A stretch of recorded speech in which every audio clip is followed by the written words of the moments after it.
تعریف اللہ ہی کے لیے ہے جو آسمانوں اور زمین کا پیدا کرنے والا اور فرشتوں کو قاصد بنانے والا ہے، جن کے 2 اور 3 اور 4 پر ہیں۔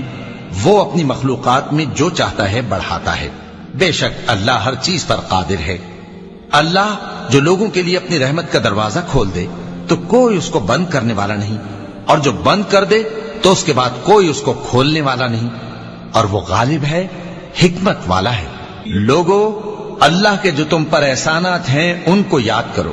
کیا اللہ کے سوا کوئی اور خالق اور رازق ہے جو تم کو آسمان اور زمین سے رزق دے؟ اس کے سوا کوئی معبود نہیں، پس تم کیسے الٹائے جاتے ہو؟ اور اے پیغمبر، اگر یہ لوگ تم کو جھٹلائیں تو تم سے پہلے بھی پیغمبر جھٹلائے گئے ہیں، اور سب کام اللہ ہی کی طرف لوٹائے جائیں گے۔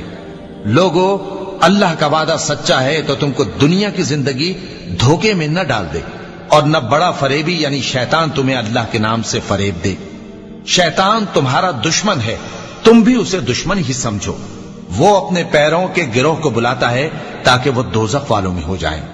جنہوں نے کفر کیا ان کے لیے سخت عذاب ہے، اور جو ایمان لائے اور عمل نیک کرتے رہے ان کے لیے بخشش اور بڑا ثواب ہے۔ بھلا جس شخص کو اس کے اعمال بد آراستہ کر کے دکھائے جائیں اور وہ ان کو عمدہ سمجھنے لگے تو کیا وہ نیکوکار آدمی جیسے